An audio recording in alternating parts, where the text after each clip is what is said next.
Hello friends, good morning. നമ്മുടെ Kerala TV സീരിയലിലേക്ക് എല്ലാവർക്കും സ്വാഗതം. അങ്ങനെ രേവതിയെ മാത്രം കുറ്റം പറഞ്ഞുകൊണ്ടിരുന്ന ചന്ദ്രയുടെ മുഖത്ത് നോക്കി ശ്രുതി അവിടെ വന്ന കണക്കും ശ്രുതി കാശെടുക്കാത്തത് എന്താണെന്ന് എടുത്തതാ ശ്രുതിയാണ് കാശെടുത്തതെന്ന് എന്തുകൊണ്ട് നീ പറഞ്ഞില്ല എന്നുള്ള കാര്യമൊക്കെ ചോദിക്കുക. അവിടെ ഒന്ന് ഉത്തരം മുട്ടി ഇങ്ങനെ ഇരിക്കുകയാണ് ചന്ദ്ര. പോട്ടെ, ഇനി വർഷയാണ് ആ വീട്ടിലേക്ക് വന്നതെങ്കിൽ വർഷയാണ് ആ പൈസ എടുത്തതെന്ന് നീ പറയുമായിരുന്നു എന്നും അച്ഛൻ ചോദിച്ചു. ഇല്ല, നീ പറയത്തില്ല, നീ അങ്ങനെ പറയുകയില്ല. രേവതി മോളുടെ പേരിൽ പഴി ചാരുന്നത് പോലെ വേറെ ആരുടെ പേരിലും പഴി ചാരാൻ നിന്നെ കൊണ്ട് കഴിയില്ല. അതല്ലേ സത്യം. അതിൻ്റെ കാരണം എന്താണെന്ന് ഇവിടെയുള്ള എല്ലാവർക്കും അറിയാവുന്ന കാര്യം തന്നെയാണെന്നും പറഞ്ഞു. പിന്നെ ആ കുറ്റം നീ രേവതി മോളുടെ തലയിൽ ഇട്ടതിൻ്റെ കാരണം ഇവിടെയുള്ള എല്ലാവർക്കും അറിയാം. എന്നിട്ടും അവൾ നിന്നെ വല്ലതും പറഞ്ഞു എന്ന് ചോദിച്ചു. ചന്ദ്ര ഇങ്ങനെ നോക്കിക്കൊണ്ടിരിക്കുക. രേവതി മോളെ ഒന്നും പറയുകയില്ല, അവളെ ദ്രോഹിച്ചാലും അവൾ തിരിച്ചൊന്നും പറയില്ല എന്ന് ചന്ദ്രമതിയോട് രവിയേട്ടൻ പറയുക. മറ്റുള്ളവർക്ക് സങ്കടം ഉണ്ടാക്കുന്ന ഒരു വാക്ക് പോലും അവൾ പറയുകയില്ല. രേവതിയുടെ സ്ഥാനത്ത് ശ്രുതിയോ വർഷയോ ആയിരുന്നെങ്കിലും നിന്നെ വെറുതെ വിടുമായിരുന്നോ എന്ന് രവിയേട്ടൻ ചോദിച്ചു. അപ്പോഴത്തേക്ക് ശ്രുതി ഇങ്ങേരെ എന്ന് പറഞ്ഞുകൊണ്ട് ഇങ്ങനെ നിൽക്കുക. അപ്പോൾ സച്ചിയും രേവതിയും ഇങ്ങനെ നോക്കി നിൽക്കുക കേട്ടോ. മോളെ വർഷ, നീ ആണെങ്കിൽ എന്ത് ചെയ്യുമെന്ന് ചോദിച്ചു അച്ഛൻ.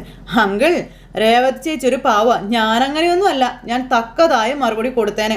എൻ്റെ മേലിൽ തെറ്റില്ലാതെ എൻ്റെ മെക്കിട്ട് കയറാൻ വന്നാലേ ഞാനവരെ വെറുതെ ഒന്നും വിടില്ല, അത് ആരായാലും ശരിയെന്ന് വർഷ ഇങ്ങനെ പറയാം. അപ്പോൾ ചന്ദ്ര ഇങ്ങനെ നോക്കിക്കൊണ്ട് ഇങ്ങനെ ഇരിക്കും കേട്ടോ. അപ്പോഴത്തേക്ക് ശ്രുതി, അപ്പോൾ രേവതി, വർഷ പറഞ്ഞത് നീ കേട്ടല്ലോ, ഇങ്ങനെ വേണം, പറഞ്ഞു മനസ്സിലായോ എന്ന് ചോദിച്ചു. നീ തക്കതായ മറുപടി കൊടുക്കാതെ ഇങ്ങനെ താഴ്ന്നു നിൽക്കുന്നത് കൊണ്ടാ നിന്റെ തലേ കയറി ഇവർ ചവിട്ടുന്നതെന്ന കാര്യം സച്ചി അന്നേരം അവിടെ വെച്ച് പറയാം. എപ്പോഴും ചന്ദ്ര ഇങ്ങനെ തലകുനിച്ച് ഇങ്ങനെ നിൽക്കും. അതാണ് രേവതി മോളുടെ ഗുണമെന്ന് രവിയേട്ടൻ അന്നേരം പറഞ്ഞു. അപ്പോൾ ശ്രുതി എന്ന് പറഞ്ഞ് നിൽക്കുക. ഇത് മുഴുവൻ ഒപ്പിച്ച് വെച്ചിട്ട് ഞാൻ പുണ്യാളത്തിയാണെന്ന് പറഞ്ഞുകൊണ്ടാണ് അവിടെ നിൽക്കുന്നത് ശ്രുതി. രേവതി മോളുടെ മനസ്സ് വിഷമിച്ചിട്ടും അവൾ നിന്നെ ഒന്നും പറഞ്ഞില്ല.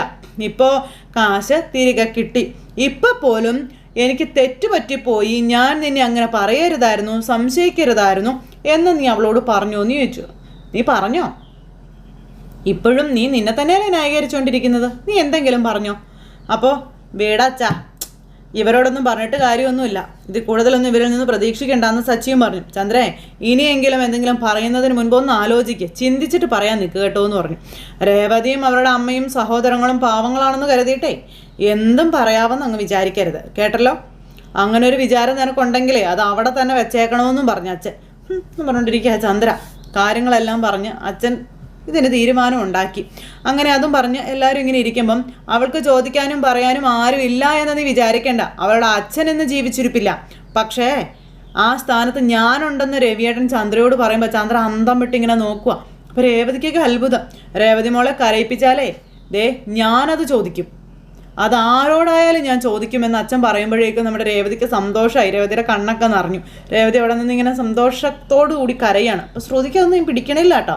ശ്രുതിയാണെന്നുണ്ടെങ്കിൽ എല്ലാത്ത നോട്ടമൊക്കെ നോക്കി ഇങ്ങനെ നിൽക്കുക. അപ്പോഴത്തേക്ക് രേവതി അച്ഛാ എന്ന് പറഞ്ഞ് വിളിച്ചു, കരഞ്ഞു. അപ്പോഴത്തേക്ക് മോള് കരയല്ലേ, എന്തിനാ നീ ഇങ്ങനെ വിഷമിക്കുന്നതെന്ന് അച്ഛൻ മോളോട് ചോദിക്കുവാണ്. മോൾക്ക് ഞാനല്ലേ ഉള്ളത്, എന്തിനാ എൻ്റെ മോള് വിഷമിക്കുന്നതെന്ന് ചോദിച്ചു. അപ്പം എന്നും പറഞ്ഞ് രേവതി കരഞ്ഞുകൊണ്ട് തലയാട്ടുന്നു. ഇതൊക്കെ ദേഷ്യം വരെ ശ്രുതിക്കും ചന്ദ്രയ്ക്കും എന്നും പറഞ്ഞുകൊണ്ടിരിക്കുക രണ്ടും. അപ്പോൾ അച്ഛൻ്റെ സ്ഥാനത്തല്ല, അച്ഛനായിട്ട് തന്നെ, സ്വന്തം അച്ഛനായിട്ട് തന്നെ ഈ ഞാനുണ്ട് എൻ്റെ മോൾക്കെന്ന് പറയുമ്പോഴത്തേക്കും രേവതി അച്ഛനെ കെട്ടിപ്പിടിച്ചു. അങ്ങനെ അവർ രണ്ടുപേരും കൂടി ആ അച്ഛൻ മകളായിട്ട് നിൽക്കുന്നതൊന്നും കണ്ടിട്ട് സുഖിച്ചില്ല ശ്രുതിക്ക്. ശ്രുതി എന്നിട്ട് അവിടെ നിന്ന് എഴുന്നേറ്റ് പോയി. അപ്പോൾ അങ്ങനെ ശ്രുതി അവിടെ നിന്ന് അങ്ങ് മാറിപ്പോയി നിന്നിട്ട് ഒരു നെടുവീർപ്പൊക്കെ ഇട്ടു. പ്ലാൻ ചെയ്തതുപോലെ തന്നെ കാര്യങ്ങളെല്ലാം നടന്നു. പക്ഷേ എൻ്റെ 5 ലക്ഷം രൂപ പോയി കിട്ടി. ഞാൻ മനസ്സിൽ എന്ത് തീരുമാനിക്കുന്നു അതിന് ഓപ്പോസിറ്റായിട്ടാണ് എല്ലാം നടക്കുന്നത്. എന്നും പറഞ്ഞുകൊണ്ട് ശ്രുതി ഇങ്ങനെ മനസ്സിൽ ചിന്തിച്ചുകൊണ്ട് അവിടെ നിൽക്കുക കേട്ടോ. അപ്പോൾ അതെല്ലാം കഴിഞ്ഞതിന് ശേഷം പിന്നെ സച്ചിയും രേവതിയും കൂടെ അവിടെ ഇരുന്ന് പൈസയുടെ കണക്കുകളും കാര്യങ്ങളൊക്കെ എഴുതിയെടുക്കുക. ഇത് 1.5 ലക്ഷം രൂപയുണ്ട്, ഇത് അമ്മയ്ക്ക് കൊടുത്തിട്ട് പണയം വെച്ച് സ്വർണം തിരിച്ചെടുക്കാൻ പറയാനൊക്കെ സച്ചി പറയുമ്പം സച്ചേട്ട കാറിൻ്റെ പേപ്പർ വെച്ച് ഫിനാൻസുകാരുടെ കയ്യിൽ നിന്ന് 1.5 ലക്ഷം രൂപ വാങ്ങിച്ചിട്ടില്ലേ, അതാദ്യം കൊടുക്കാൻ പറഞ്ഞു രേവതി. അമ്മ തന്ന കാശ് നമുക്ക് പിന്നെ കൊടുക്കാമെന്ന് പറയുമ്പം ഭാമാര് 2 ലക്ഷം തരുമല്ലോ, അപ്പോൾ ഫിനാൻഷ്യർക്ക് കൊടുക്കാം, നീ ഇത് അമ്മയ്ക്ക് കൊടുക്കാൻ പറഞ്ഞു. കൊടുക്കാൻ പറഞ്ഞു. അങ്ങനെ രേവതിയുടെ കയ്യിലേക്ക് കാശ് കൊടുത്തു. നമ്മളെപ്പോലുള്ള ആളുകൾക്ക് സ്വർണ്ണം ഒരു ആഡംബരമൊന്നുമല്ല, ഒരു ധൈര്യമാണെന്ന് സച്ചി രേവതിയോട് പറയാം. എന്തെങ്കിലും അത്യാവശ്യം വന്നാൽ അത് ഉപയോഗിക്കാമല്ലോ. പിന്നെ നീ അമ്മയോട് സ്വർണ്ണം എടുക്കാൻ പറയാനും സച്ചി രേവതിയോട് പറയണം. പിന്നെ നോക്കിക്കേ, ഇതിൽ നിന്നൊരു 25,000 രൂപ എടുത്ത് അച്ഛന് കൊടുക്കണം. അച്ഛൻ 25,000 രൂപ തന്നായിരുന്നല്ലോ എന്ന് പറയുമ്പം അച്ഛന് ഞാൻ കാശ് നേരത്തെ കൊടുത്താലും സച്ചേട്ടാ. അതാണല്ലേ ഇതിൽ കാശ് കുറവ് കണ്ടത്, ആ കാശ് എവിടെ പോയെന്ന് ചോദിക്കാനിരിക്കായിരുന്നു ഞാനെന്ന് സച്ചി ഇങ്ങനെ രേവതിയോട് പറയുമ്പം നമ്മൾ ചോദിച്ചിരുന്നില്ലല്ലോ, എന്നിട്ടും അച്ഛൻ നമ്മുടെ വിഷമം അറിഞ്ഞ് കാശ് തന്നില്ലേ എന്ന് രേവതി ഇങ്ങനെ പറയാം.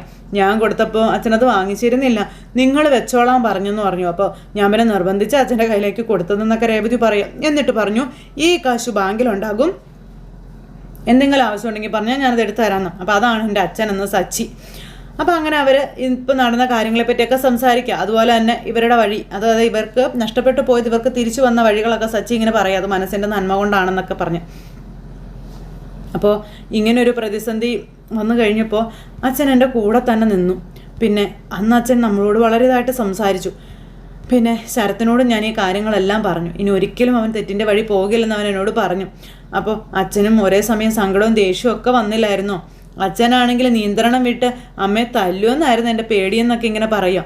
അപ്പോൾ അച്ഛൻ്റെ മനസ്സേ അങ്ങനെയാ രേവതി. ചെറിയ പ്രായം മുതൽ ഈ വീട്ടിൽ എന്നെ ആകെ സപ്പോർട്ട് ചെയ്തിരുന്നത് എൻ്റെ അച്ഛനാണെന്ന കാര്യം സച്ചി പറയുവാണ്. അദ്ദേഹത്തെ പോലെ ഒരു മനുഷ്യൻ എൻ്റെ കൂടെ ഇല്ലായിരുന്നെങ്കിൽ ഞാൻ എന്നേ ഈ വീട് വിട്ട് പോയിട്ടുണ്ടാകുമെന്ന കാര്യവും സച്ചി പറയുമ്പോൾ ഇങ്ങനൊരു അച്ഛനെ കിട്ടിയതേ എൻ്റെ സച്ചിയുടെ ഒക്കെ ഭാഗ്യമാണെന്നുള്ള കാര്യം രേവതി അന്നേരത്തേക്കും പറയുന്നു. ഈ വീട്ടിൽ എന്ത് വിഷയം ഉണ്ടായാലും അച്ഛൻ നമ്മുടെ കൂടെ ഉണ്ടാകുമെന്ന് സച്ചി പറയാം. അത് മാത്രമാണ് എൻ്റെ ധൈര്യമെന്നും. അങ്ങനെ അത് കേട്ട് അങ്ങനെ ഇരിക്കുന്നു രേവതി. പിന്നെ അമ്മയെ പറഞ്ഞതൊന്നും നീ മനസ്സിലെടുക്കേണ്ട കാര്യമില്ല, അതൊക്കെ നീ വിട്ട് കളഞ്ഞേക്ക് കേട്ടോ. നമുക്ക് മനസ്സിലെടുക്കാൻ എന്തെല്ലാം നല്ല കാര്യങ്ങൾ കിടക്കുന്നു. പിന്നെ അതെ, പൂ കൊടുക്കാൻ പോകുമ്പോഴേ ഭാമാനിയുടെ കയ്യിൽ നിന്ന് 2 ലക്ഷം രൂപ വാങ്ങിക്കണം കേട്ടോ. അത് മറക്കരുത്. ഈ കാശ് തൽക്കാലം ഇതിൽ തന്നെ കിടക്കട്ടെ. പിന്നെ ആ കുണ്ടിക്കിങ്ങതാ ഇതിനകത്തേക്ക് ഇട്ട് വെച്ചേക്കാവെന്ന് പറഞ്ഞു. അങ്ങനെ അവർ രണ്ടുപേരും കൂടി പൈസ എടുത്തത് വളരെയേറെ സൂക്ഷിച്ച് വേണം വയ്ക്കാൻ, കാരണം ഒരു ഓട്ടക്കാരനെ വീട്ടിലുള്ളതാ, നോക്കിക്കോളണമെന്ന് പറഞ്ഞു. അങ്ങനെ അതെല്ലാം കഴിഞ്ഞ് പിന്നെ കാണിക്കുന്ന ശ്രുതി ഇങ്ങനെ അവിടെ ഷോറൂമിൽ ഇരിക്കുന്നു, ആകെ ടെൻഷൻ അടിച്ചിരിക്കുക. അപ്പോൾ ശ്രുതി അങ്ങോട്ടേക്ക് വന്നു. ശ്രുതി അങ്ങോട്ടേക്ക് വന്നപ്പോഴേക്കും കാലിമാലയുടെ കാര്യം പറഞ്ഞുകൊണ്ട് വരുന്നത്. ശ്രുതി എന്തിനാ ഏത് നേരം ഇത് തന്നെ പറഞ്ഞുകൊണ്ടിരിക്കുന്നത്, അതങ്ങ് വിട്ടേക്കാൻ പറഞ്ഞത് ശ്രുതി. ഒന്ന് ഉഷാറായിട്ട് നിൽക്കെൻ്റെ ശ്രുതി, കസ്റ്റമേഴ്സൊക്കെ കണ്ട് എന്ത് വിചാരിക്കുമെന്നും ശ്രുതിയോട് ചോദിക്കാം. അന്നേ ഇങ്ങോട്ട് വാ ഇങ്ങോട്ടെന്ന് പറഞ്ഞു പിടിച്ച് വലിച്ചു കൊണ്ടുപോകണം. അങ്ങനെ അവർ രണ്ടുപേരും കൂടെ അങ്ങോട്ടേക്ക് ചെന്നപ്പോഴത്തേക്ക് അവിടുത്തെ ഒരു സ്റ്റാഫ് ഒരു മുട്ട കൊണ്ടേ കൊടുത്തു. മുട്ട എന്തിനാ ഇവിടെ കൊണ്ടുവന്നേ? അല്ല, ഒരാൾ തന്നേച്ച് പോയതാണെന്ന് പറഞ്ഞു. അപ്പോൾ മുട്ട ഇയാൾ എടുത്ത് നോക്കിയപ്പോൾ അതിനകത്ത് പടമൊക്കെ വരച്ച് വെച്ചേക്കുക. അപ്പോൾ ശ്രുതി ഇങ്ങനെ നോക്കുക, ഇതെന്താ പടമൊക്കെ വരച്ച മുട്ട എന്ന് പറഞ്ഞുകൊണ്ട് ഇങ്ങനെ നോക്കുന്നു. എടാ ബാക്കിയും കൂടെ എടുത്ത് ഇതുപോലെയാണോ ബാക്കിയുള്ളതെന്ന് അറിയാമല്ലോ എന്ന് പറഞ്ഞുകൊണ്ട് ശ്രുതി ചിരിക്കുക. അപ്പോൾ ദേ കോഴിമുട്ടയിൽ പടം വരച്ച് വെച്ചിരിക്കുന്നു. അപ്പോഴാണ് ആനന്ദ് അങ്ങോട്ടേക്ക് വരുന്നത്. ആനന്ദ് ഇങ്ങനെ എല്ലാം കണ്ടും കേട്ടൊക്കെ വരും. അപ്പോഴേക്കും എന്ത് നോക്കിയ ശ്രുതി, തലയോട്ടിയൊക്കെ വരച്ച് വെച്ചിരിക്കുന്നു. ശ്രുതി, ഇത് കൊള്ളാമല്ലോ ശ്രുതി, ദേ ഇതൊക്കെ കണ്ടട്ടെ കളിപ്പാട്ടം പോലെ ഉണ്ടല്ലേ എന്നൊക്കെ പറഞ്ഞുകൊണ്ട് ഇങ്ങനെ ഇരിക്കുന്നു. അപ്പോൾ എൻ്റെ അമ്മേ എന്ന് പറഞ്ഞ് ഇങ്ങനെ നമ്മുടെ ശ്രുതി ഇങ്ങനെ നിൽക്കുമ്പോൾ കൊണ്ട് കൊടുത്ത ചെറുപ്പക്കാരൻ അവിടുത്തെ സ്റ്റാഫ് അവിടെ തന്നെ നിൽക്കും. നീ എന്നാ കണ്ടുകൊണ്ട് ഇവിടെ നിൽക്കുവാടാ, ഇപ്പോൾ ബിസിനസ് ചെയ്യാൻ നോക്കടാ, പോടാ വേഗം പോടാ, നീ പോയി കസ്റ്റമറെ ഡീൽ ചെയ്യാം, ബിസിനസ് അത് ഞാൻ നോക്കിക്കോളാം എന്നും പറഞ്ഞുകൊണ്ട് അങ്ങനെ അയാളെ പറഞ്ഞിട്ടു. മുട്ടയിൽ പടവും വരച്ചോണ്ടാവും വന്നേക്കാം എന്നൊക്കെ പറഞ്ഞുകൊണ്ട് ശ്രുതി ഇങ്ങനെ ഇരിക്കുമ്പോഴാണ് ആനന്ദ് അങ്ങോട്ടേക്ക് വരുന്നത്. ഇതെന്താ ഇങ്ങനെ ചിരിക്കുന്നത്, എനിക്കൊന്നും മനസ്സിലായില്ലല്ലോ. എന്താ ശ്രുതി വരെ തമാശയും പറഞ്ഞിടാ എന്നൊക്കെ ആനന്ദ് ശ്രുതിയോട് ചോദിച്ചു. എൻ്റെ പൊന്നു ബ്രോ, ഈ കോഴിമുട്ട കണ്ടാൽ ആർക്കാണെങ്കിലും ചിരി വരത്തില്ലേന്ന് ചോദിച്ചു. നമ്മുടെ ഷോറൂമിൻ്റെ മുന്നിൽ നിന്ന് കിട്ടിയതാണെന്നും പറഞ്ഞു. അപ്പോൾ ആനന്ദ് ഇങ്ങനെ നോക്കുക, അയ്യോ കൂടോത്രം, ഇത് കോഴിമുട്ടയിൽ ആരോ കൂടോത്രം ചെയ്തതാടാന്നും പറഞ്ഞുകൊണ്ട് ആനന്ദ് ശ്രുതിയോട് പറഞ്ഞു. കൂടോത്രമോ? കൂടോത്രം, അങ്ങനെയൊന്നും വരത്തില്ല, നീ ഒന്ന് പോ അവിടുന്ന്. അപ്പോഴേക്കും ഇത് കണ്ടോ തലയോട്ടിയൊക്കെ വരച്ച് വെച്ചിരിക്കുന്നത്, മുട്ടക്കൂടോത്രമാണ് ഇത്. ഈ ഷോറൂം പൂട്ടിക്കാൻ വേണ്ടി, ബ്രോയെ ഇല്ലാതാക്കാൻ വേണ്ടി ബ്രോയോട് അസൂയുള്ള ആരോ കൂടോത്രം ചെയ്തതാ ഇതെന്ന് ആനന്ദ് പറയുമ്പോൾ ആരാന്ന് ചോദിച്ചു. അയ്യോ, അപ്പോഴത്തേക്കും ശ്രുതിയും ചാടി എഴുന്നേറ്റു. അയ്യോ എൻ്റെ ദൈവമേ, എൻ്റെ ഒരു ബന്ധുവിൻ്റെ കടയ്ക്ക് മുന്നിൽ ഇതേപോലെ ആരോ കൂടോത്രം ചെയ്ത് 3 മുട്ട വെച്ചായിരുന്നു. അതോടെ കച്ചവടം ഡള്ളായി, എന്ത് തൊട്ടാലും നഷ്ടത്തിലേക്കായി. അവസാനം അദ്ദേഹം കടക്കാരനായി, ഒടുവിൽ കട വരെ പൂട്ടേണ്ടി വന്നു ബ്രോ എന്നൊക്കെ പറഞ്ഞുകൊണ്ട് ശ്രുതിയോട് പറയുക. ഒരു 3 മാസം മുന്നേ പറ അദ്ദേഹം ഹാർട്ട് അറ്റാക്ക് വന്ന് മരിച്ചു എന്നും ആനന്ദ് പറയുമ്പോഴത്തേക്ക് അയ്യോ എൻ്റെ ദൈവമേ അമ്മേ എന്നും പറഞ്ഞുകൊണ്ട് ചങ്കത്ത് കൈയും വെച്ച് നമ്മുടെ ശ്രുതി അവിടെ ഹാർട്ട് അറ്റാക്ക് വന്ന് ഇരുന്നു. അയ്യോ എന്നും പറഞ്ഞുകൊണ്ട് ഇങ്ങനെ കിടക്കുക. അപ്പോഴത്തേക്കും ശ്രുതി, അയ്യോ ശ്രുതി എന്തേ കാണിക്കുന്നേ ശ്രുതി എന്നും പറഞ്ഞുകൊണ്ട് ശ്രുതി എന്ന് ഹാർട്ട് അറ്റാക്ക്. അല്ല ബ്രോ പറഞ്ഞത് നീ കേട്ടില്ലേ? അയ്യോ ആരാണെങ്കിലും അറ്റാക്ക് വന്ന് ചത്തോ ഇങ്ങനെയൊക്കെ വന്നാലെന്ന് പറഞ്ഞുകൊണ്ട് ഇങ്ങനെ ശ്രുതി ഇരിക്കാം. നമുക്ക് ആരോ മുട്ടയിൽ വേണ്ടി കൂടോത്രം ചെയ്തത്, ആരാ ഈ ദ്രോഹം ചെയ്തതെന്നൊക്കെ ഇങ്ങനെ ശ്രുതി എന്നിട്ട് അവിടെ ഇരുന്ന് ഇങ്ങനെ പറഞ്ഞുകൊണ്ടിരിക്കുമ്പോഴത്തേക്കും അത് സച്ചിയായിരിക്കും എന്നും പറഞ്ഞുകൊണ്ട് ഇങ്ങനെ പറയുമ്പോൾ ഇനി ഇതും പറഞ്ഞുകൊണ്ട് പോയി അടി വാങ്ങിക്കണ്ട കേട്ടോ എന്ന് ശ്രുതി അന്നേരത്തേക്കും ശ്രുതിയോട് പറഞ്ഞു. എൻ്റെ ദൈവമേ എന്നും പറഞ്ഞുകൊണ്ട് ഇങ്ങനെ ഇരിക്കാം.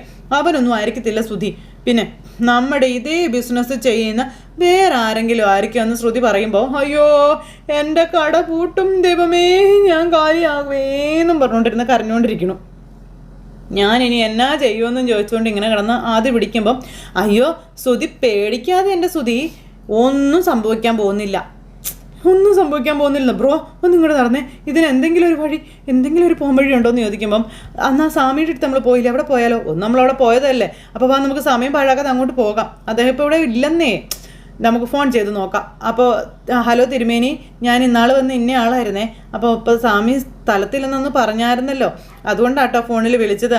അപ്പോൾ അതേ ഒരു പ്രശ്നം ഉണ്ടെന്ന് പറഞ്ഞു. അപ്പോൾ ഇവിടെ എൻ്റെ കൂട്ടുകാരൻ്റെ കടയിൽ ഒരു 3 മുട്ട, അതിൽ കുറച്ച് ചിത്രപ്പണിയൊക്കെ ചെയ്ത് കൊണ്ടുവച്ചിട്ടുണ്ടെന്ന് പറയുവാണ്. അപ്പോൾ കണ്ടിട്ട് കൂടോത്രം ചെയ്താണെന്ന് തോന്നുന്നതെന്നൊക്കെ ആനന്ദെന്ന് പറയുമ്പോൾ തോന്നില്ലല്ല തന്നെ എന്ന് പറഞ്ഞുകൊണ്ട് ശ്രുതി അപ്പുറം നിന്ന് പറയാം. ആണല്ലേ, ഓ അങ്ങനെയാണോ എന്നൊക്കെ ആനന്ദ് ചോദിച്ചു. അതിന് എന്തെങ്കിലും ഒരു പരിഹാരം ഉണ്ടോ തിരുമേനി?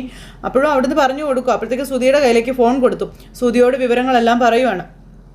അപ്പം അദ്ദേഹം എന്ത് പറഞ്ഞു എന്ന് ചോദിച്ചു ആനന്ദ്. പരിഹാരം നിർദ്ദേശിച്ച് തന്നു. അപ്പോൾ സിമ്പിൾ പരിഹാരമാണ്, ഒരു ദിവസം വ്രതം എടുക്കുക, പച്ച വെള്ളം പോലും കുടിക്കാതെ, പിന്നെ ക്ഷേത്രത്തിൽ പോയി തൊഴുത് പ്രാർത്ഥിക്കണം, അവിടെ ശത്രുസംഹാര വഴിപാടും കഴിക്കണം. അപ്പോഴത്തേക്കും നമ്മുടെ ശ്രുതിക്ക് സന്തോഷവും സമാധാനമായി. അങ്ങനെ ചെയ്താൽ ഈ കൂടോത്രത്തിൻ്റെ ശക്തി ഇല്ലാതാകുമെന്ന് അദ്ദേഹം പറഞ്ഞതെന്നൊക്കെ ശ്രുതി പറയാം.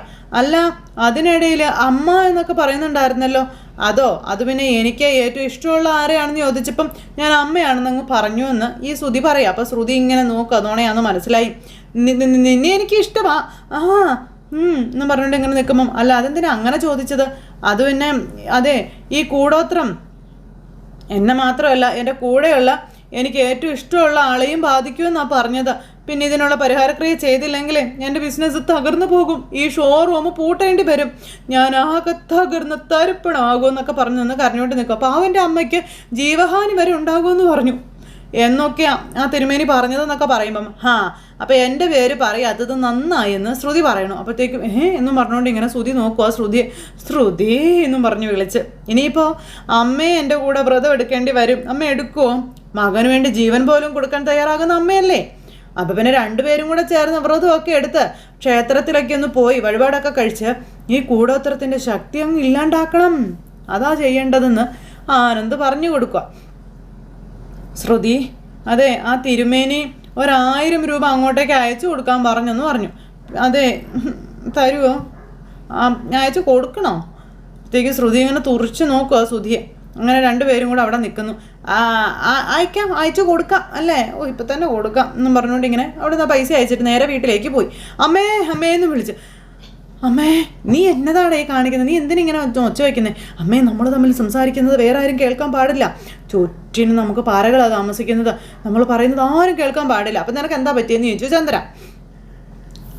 അമ്മയ്ക്ക് ഈ ലോകത്ത് ഏറ്റവും കൂടുതൽ ഇഷ്ടം ആരെയാന്ന് ചോദിക്കുമ്പം അതെന്തിനാടാ ചോദിക്കുന്നത്?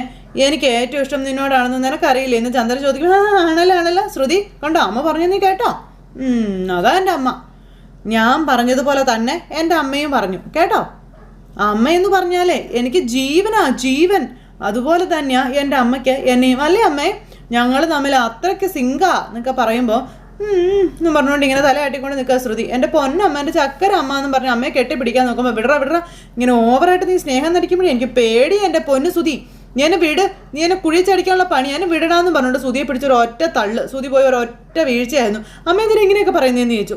എടാ ചുറ്റി വളയ്ക്കാത്ത കാര്യം എന്താണെന്ന് വെച്ചാൽ പറയടാന്ന് പറയുമ്പം അത് പിന്നെ അമ്മേ, എൻ്റെ ഷോറൂമിൻ്റെ മുന്നിൽ കോഴിമുട്ട, അതെന്താ കോഴിക്ക് മുട്ടയിടാൻ വേറെ സ്ഥലമൊന്നും കിട്ടിയില്ല എന്ന് ചന്ദ്ര ചോദിച്ചപ്പോൾ അയ്യോ എൻ്റെ അമ്മയെ കോഴി വന്ന് മുട്ടയിട്ടതൊന്നും അല്ല, പിന്നെ എന്താടാ ആരോ കോഴിമുട്ടയിൽ കൂടോത്രം ചെയ്ത് അവിടെ കൊണ്ടുവന്ന് വെച്ചതാ അമ്മയെന്ന് പറയുമ്പോൾ അതെ അമ്മേ. ശ്രുതി, ഇവൻ പറയുന്നത് വല്ല സത്യമാണോ എന്ന് ചോദിച്ചു. അപ്പോൾ അതേ ആൻറ്റി, അതിൽ ചില ചിത്രപ്പണികളൊക്കെ ചെയ്തിട്ടുണ്ടായിരുന്നു, കണ്ണും മൂക്കും ഒക്കെ വരച്ചിട്ടുണ്ട്. അതൊരു സാധാരണ മുട്ട ആയിരുന്നില്ല ആൻറ്റി. സാധാരണ മുട്ട അല്ലെന്നും. അന്നേരം അമ്മ എന്താ അമ്മയൊന്നും മിണ്ടാത്തേ?